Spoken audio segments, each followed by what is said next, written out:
Until now, we've been looking at cities globally, and then we looked at cities structurally. It'll be a little bit like school now. I want to take you on a history lesson. I'm going to use Chicago as a case study, partly because it is the mother of modern sociology about the city as a city. It's also my adopted city, and it lends itself to the kind of analysis which I think will allow us to see on a broad canvas how cities are constructed. Cities are like have personalities, just like people. There are capital cities, Austin, Springfield, Washington, D.C., Delhi. Capital cities have huge populations that live schizophrenically. They live in, they work at, they are divided in their loyalties. And that personality fits those cities. Very often, the huge populations live in Washington, D.C. that never connect. They are all there to use the government, not to meet each other. So capital cities have a certain kind of dysfunction and characteristic. There are industrial cities. Industrial cities packaged labor for industry. And very often in the developing world, that is still happening. Huge migrations come to a city and they make products. And the people in those cities, which was certainly true in places like Pittsburgh, Cincinnati, and Chicago, Milwaukee, Cleveland, those historic cities, the people were treated like the extensions of the machines they worked on. And in many ways, they behaved that way. Their life was organized around the machine-like mining system or manufacturing system. And that is a defining personality of a city like that.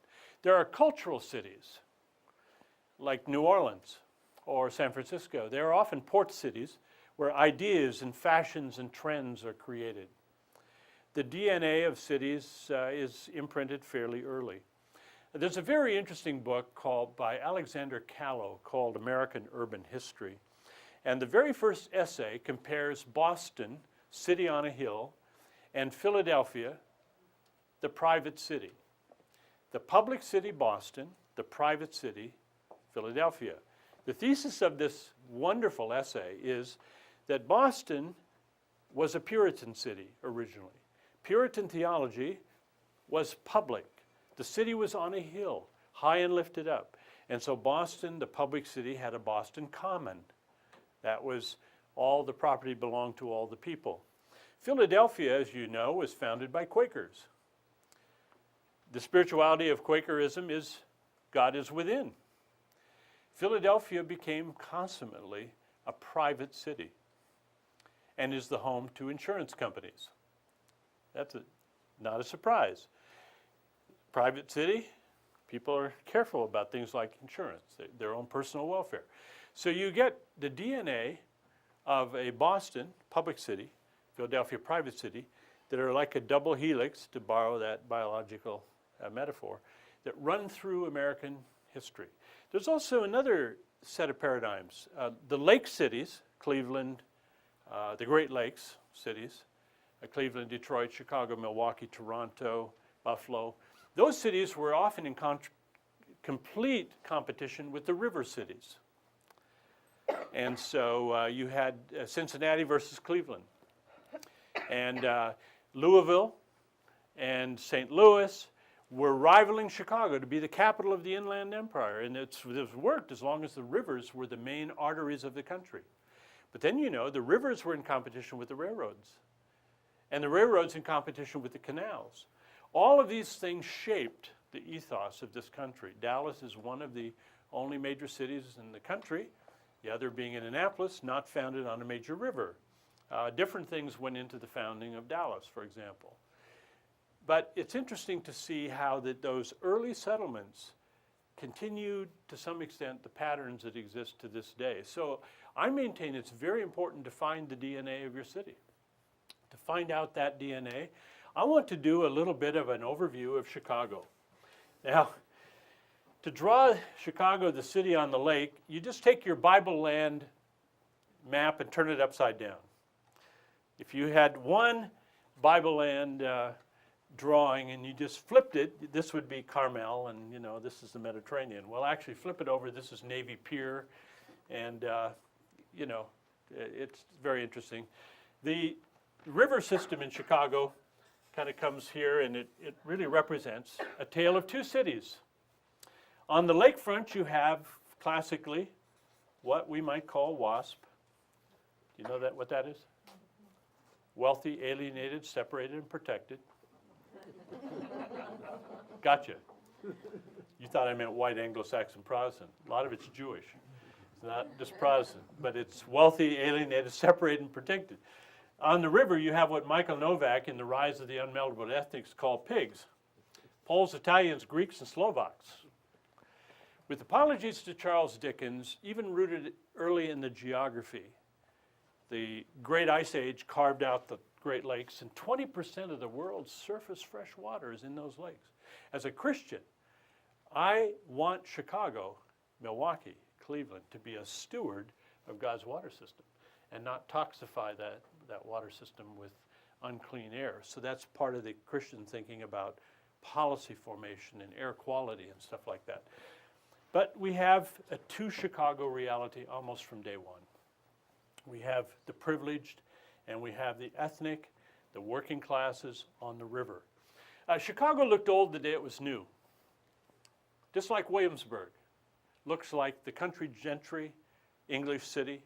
Chicago was built by people from the Rhine, the Rhone, the Po, and the Danube. I have news for you. It looked old the day it was new because the people who built it came from those rivers of Europe, which fundamentally means that to get to know Chicago, you got to get your head around those river cultures that created the city. Chicago's history roughly is in 4 periods. It was founded in 1831, incorporated in 1834. And the first period goes up to Abraham Lincoln in the Civil War, 1860. Dallas was founded about the same time. Very interesting histories. All across the country, the cities were popping up. Up until this time, cities in the west of the East Coast were coming through the Cumberland Gap or up the Ohio River, the Arkansas River, the Mississippi, and so on. The country was settling from the bottom up. Something happened in 1825 that changed everything. Anybody remember? New York? Louisiana Purchase 1807, but 1825, Erie Canal opened. And when that 300-mile canal opened, immediately traffic in the lakes became a whole new thing. It meant shipping, and it meant the railroads, and the cities became where the railroads met the rivers, and the whole lake thing opened up. But Chicago was right down where the Illinois river system runs into the lake. Sluggish river. The name Chicago comes from an Old English word, Chicago, meaning bad smell. One of the historians, Asbury, said, bad smell, Chicago, the corruption of an Old English word, which we keep alive in our stockyard and our politics. So the DNA continues. We all know in Chicago, we've never doubted the resurrection. Every 4 years, whole cemetery is rise and vote. Our theme is vote early, vote often. Our politics was shaped right from day one with the bad smell that the Indian named this place because it had a skunk cabbage patch right down here. The old roads, the angle roads, are actually Indian trails, Ridge and Vincennes, because the Indians used to come here and trade. So the only angle streets basically are the former Indian trails. So there's a prehistory and prior to this, and some other that I won't go into. The first group to come here in fairly large numbers were the Irish, and the Irish basically settled in the west area of the Loop, and old St. Pat's Church is right there by the Dan Ryan Expressway even today. Now, in order to understand Irish political behavior, you have to know what was happening in Ireland. You know, little Ireland, next to Big Daddy Britain, next to the continent of Europe, is very an important history. For centuries, the Irish evangelized Britain. Ireland sent the missionaries, the famous Patrick and Columba and others. Then when the Protestants took over the government, 1640, Cromwell, this attempt to Protestantize the Irish went on for centuries. Now the Irish were dirt poor, and they had a potato famine in the 1830s. A potato famine meant everybody died of hunger, almost everybody. The Catholic priests were not urban at all, but they were very smart politically. And what they began to do is they began to make alliances with Catholic France, Catholic Low Countries, Catholic Spain and Portugal, which is a way of umbrellaing power. So the Irish learned two things that's very important in American history. They learned English. They hated every minute of it. But because they were being oppressed by the British for centuries, the British in their crusade trying to make Protestants out of Irish, the Catholics also learned how to play political hardball, how to divide and conquer, but how to create an umbrella network. That's why the Irish in Boston and New York and Chicago ended up running those cities. Not only were they first ones to come, but they had learned English and they learned how to play politics. And that's why to this day in Chicago, you give thanks for your daily bread. You see the mayor's name Daily. It's still a game we play in the city. But see, people say city is made up of push factors and pull factors. And so the push factors is the famine is pushing people out, but the Irish captured the urban trinity, the police, the pastors, and the politicians. The Irish were able to capture that. Now the biggest group, of course, there were Jews that came, and there were lots of Swedes. The Swedes generally moved into the neighborhoods where the building projects were because they were often in the building trades. There was a group, though, that came and built up around this area, and they were the Germans. Now, you can't understand Chicago without understanding Germans. Cincinnati was a German town. Milwaukee was a German town. Germany did not exist as we know it. It was 300 duchies and principalities, but it was Prussianizing from the north and democratizing from the south. And for 8 years, from 1840 to 48, there was a parliament in Frankfurt. And for a hot moment in history, it looked like Germany might come together as a nation. But it collapsed in 1848. All over Europe, there were revolutions that year. What happened is the Prussianization of Germany meant that a lot of the South Germans fled to America. And so the people who came to the U.S. were more South Germans. Some of them were the Missouri Synod Lutherans. Some were Catholics from the Munich area. Some were Lutherans from the Baden-Württemberg West. And they can be found in all of our cities. So we have the German towns that have emerged. And Cincinnati is a perfect example. It was a perfectly built German city, as was Milwaukee. Chicago, architecture and ambiance was very, very German. Streets were named German. There was no Italy in the 19th century. The north of Italy was a flowering of civilizations, the Apennine Mountain and then the Boot, of course, in the south. The people who came were not from Genoa or Milan or Florence or Venice. The people who came to the cities like Philadelphia and Chicago were Apennine Mountain people called contadini Italians, folk Catholics, basically. So one of the things we're learning is that the Catholicism of those people who came is very different. Temple University Press publishes materials about that, the different kinds of Catholics, ethnics in urban America. So you get the Irish here, you get the Italians rather here, next to the Irish, and you get the Greek town here, and there's a little French community here, there's a Jewish community here, there's a black community here. It's kind of a mess, just the way Chicago looks. Something happened in the second phase. Abraham Lincoln, an Illinois president, became president, and we move into a second phase of Chicago history. The second phase of Chicago history is what I call European Chicago. Now, it began with the Irish before the Civil War, but in the second phase of Chicago history, 1860, 60s to 1914, roughly, and beginning of First World War. We have what we call ethnic Chicago. And basically, Chicago on the river became a settlement of ethnic Europe. On the Illinois prairie, it was like a patch of European culture. And this was true of cities around the United States. Europe, push factors out of Europe. My friend Cesar Moreno, urbanologist in Mexico City, says, atracción y expulsión. You don't have to know the language to know that. People are being expelled in huge numbers from one culture and attracted. Why did Chicago need? Well, all these people. Well, to the north, we had cheap ore up in Minnesota. In the south, we had cheap fuel, coal. We created the perfect machine.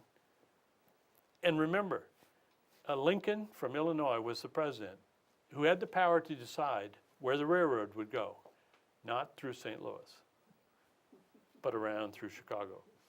And so Chicago won the Civil War, basically.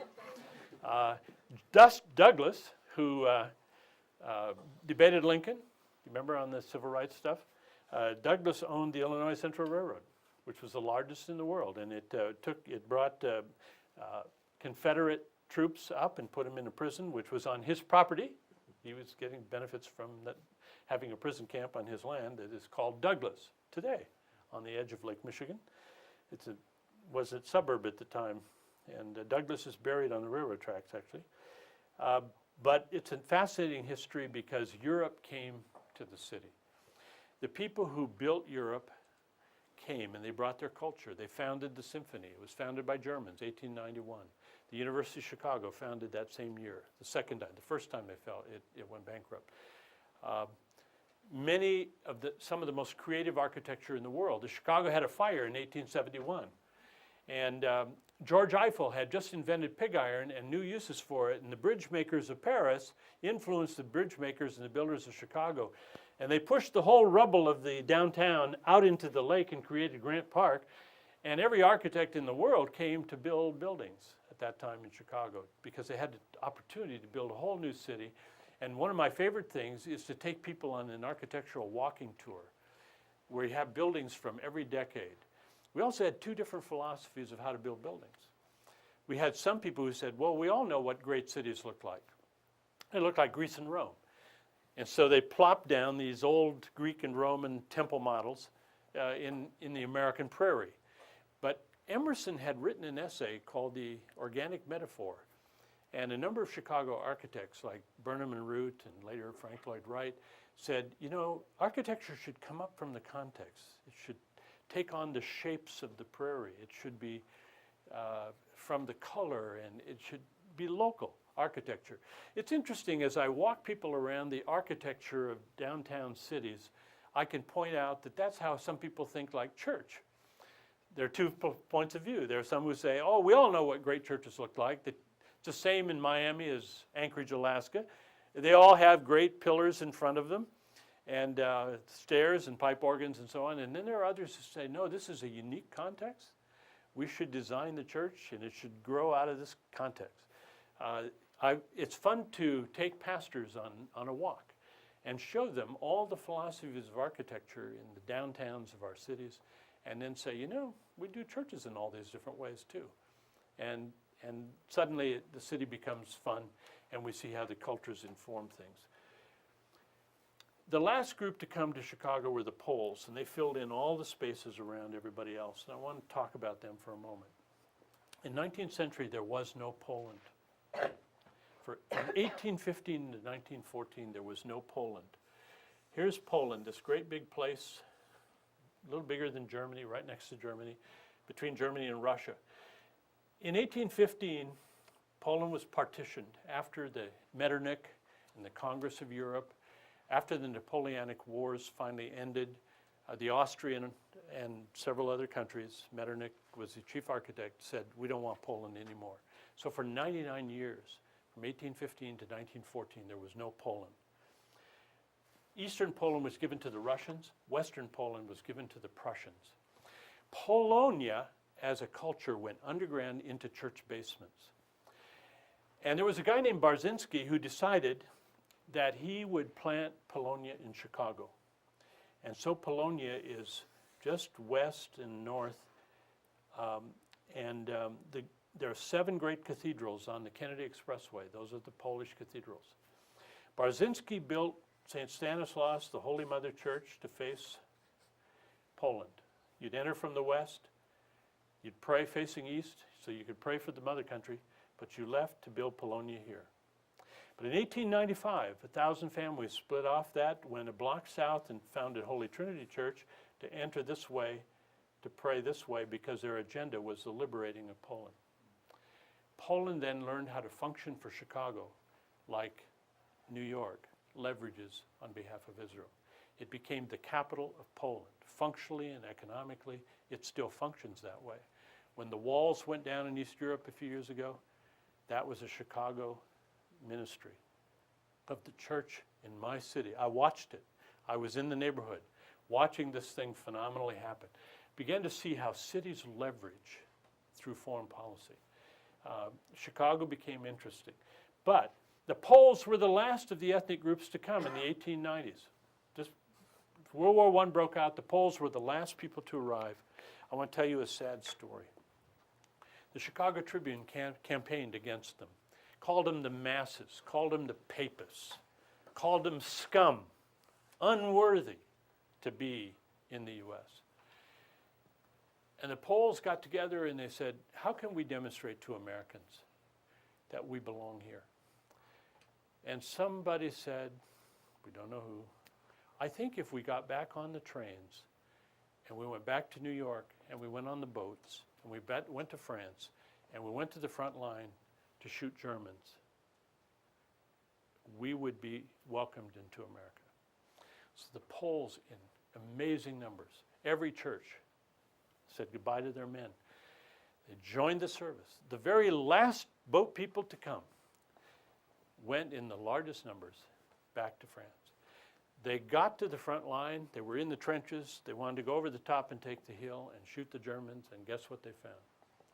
The Germans had taken all the Poles from East Poland to put on the front lines.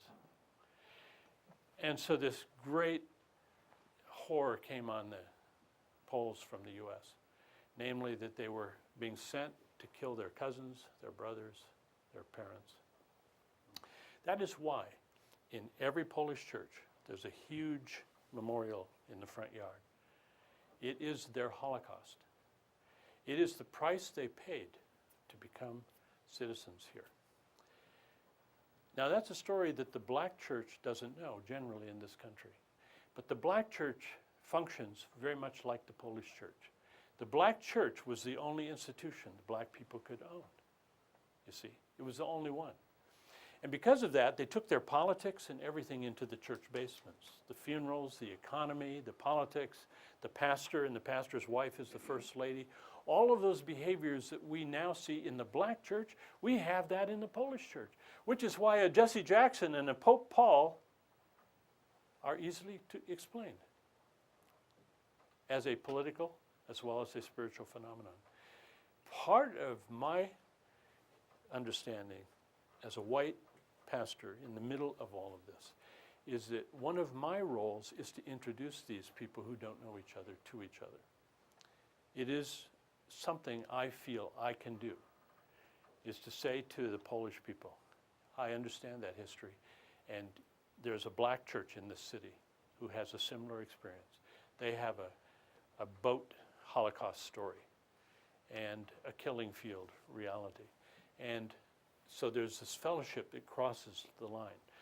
What I'm saying is that the history will introduce you to a lot of the pain. All ethnic groups have a Holocaust history of somewhere. The Armenians lost 1 million of them, and Turks marched over cliffs. So the city is a city of pain.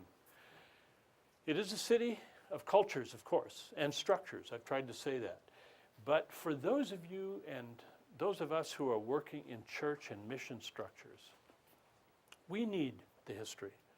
The history is what will create the common bond.